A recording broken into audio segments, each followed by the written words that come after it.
The news day continues here on One News Now. I'm Riza Diaz. Health experts say Omicron is likely to present flu-like symptoms. Speaking to 1PH, NTF Special Advisor Ted Herbosa said that according to the World Health Organization, Omicron is less deadly than Delta. He added that he sees Omicron developing similarly to a flu, which means Omicron might be here to stay. Herbosa also said that measures used for previous variants can still be used against Omicron. Omicron is highly transmissible, pero if you heard, sabi ng WHO, it's not as deadly as Delta. Delta was deadly. So I think it's mutating to a direction similar to what happened to flu. So that means baka it will be here to stay. And the good news is the vaccines still work against Omicron and the PCR tests still work against Omicron.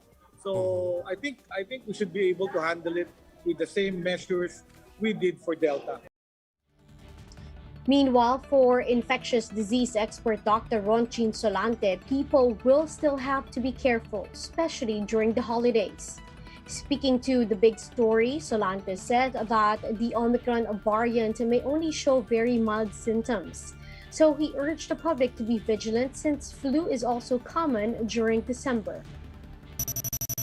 If Omicron variant of concern will only present with a very mild symptoms, then it's difficult for everyone to just go to the laboratory and have himself tested. We know that during December, we also have the flu season and other upper respiratory tract infection. But again, that should not be the reason. If you have symptoms and you are vulnerable and you are living with a vulnerable person at home, then you have to isolate and you have to be tested.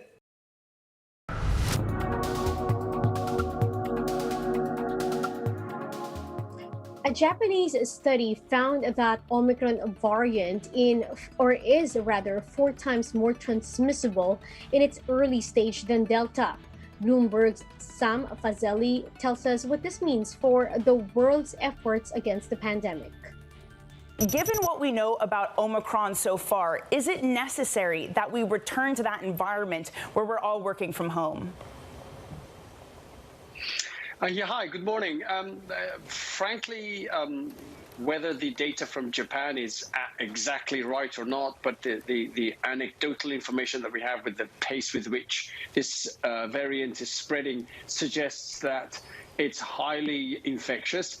And part of that's likely to be the fact that it completely ignores the fact whether you were vaccinated or previously had an infection and can still infect you. So there's only one solution to stopping that, and that's by keeping people apart a bit more than you were doing before. Work from home is one way of doing that. Sam, it seems that the science here isn't answering really our questions about the efficacy of vaccines. Yesterday, I saw a line saying that the loss of immune protection is robust, but not complete. That's not really telling me a heck of a lot. And today, the WHO is saying there's no conclusive evidence that vaccines are not effective with Omicron. Well, you could say that about literally anything. Yeah, Matt, people have to choose their phrases really carefully. If you're talking about the risk of severe disease and hospitalization, it is very likely, given what the data suggests, and remember, these are all lab data, they're not people data, that being vaccinated and even possibly previously infected, you do have a reasonable protection against severe disease, rather than a cold or symptoms at home. But if we're talking about cases and people just catching the infection, I think the data is suggesting that that's likely going to be pretty low when it comes to Omicron. We'll be back with more stories after the break. Keep it here on One News.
You're still watching One News Now. I'm Riza Diaz.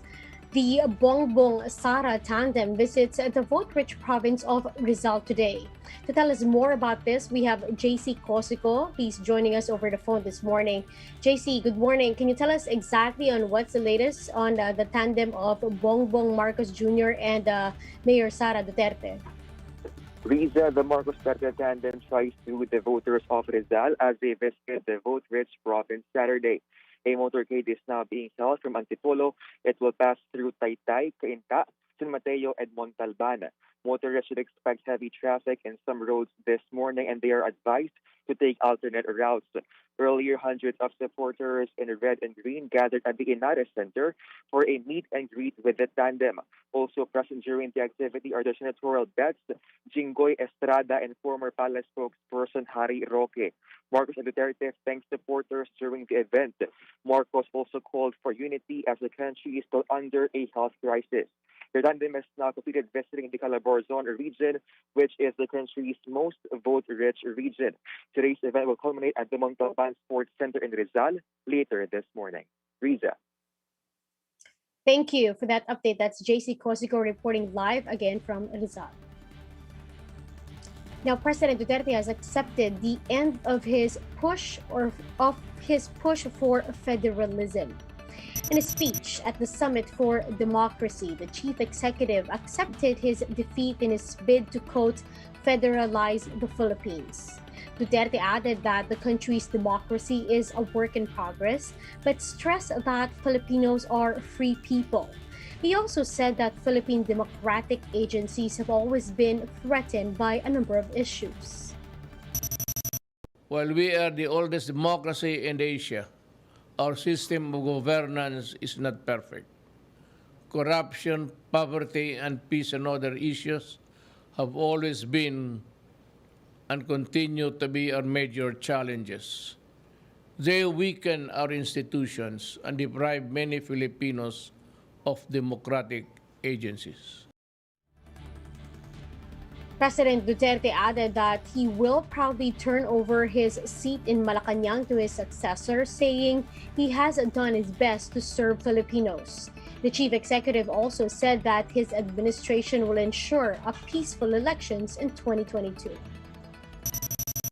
I stepped down in June 2022. The work of our imperfect democracy will certainly continue.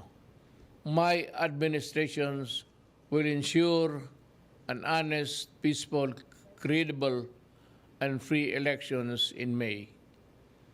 It will be my highest honor to turn over the reins of power to my successor, knowing that in the exercise of my mandate, I did my best to serve the Filipino nation. Let's now take a quick look at today's other top stories. 2 returning Filipinos from South Africa have yet to be tracked by the government amid the threat of the Omicron variant. The Office of the Solicitor General flagged supposed offensive tirades made by petitioners of the case against the anti-terror law.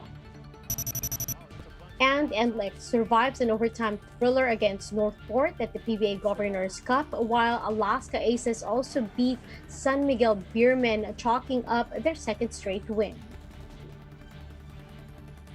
And those are the top stories of the hour. Join us later again at 12 noon as we continue to monitor the day's biggest stories. You can also catch One News on Signal Play app. Register for a free account now at www.signalplay.com and stream One News live anytime, anywhere. I'm Riza Diaz. Mask on, wash hands, and stay safe, Philippines. We are One News.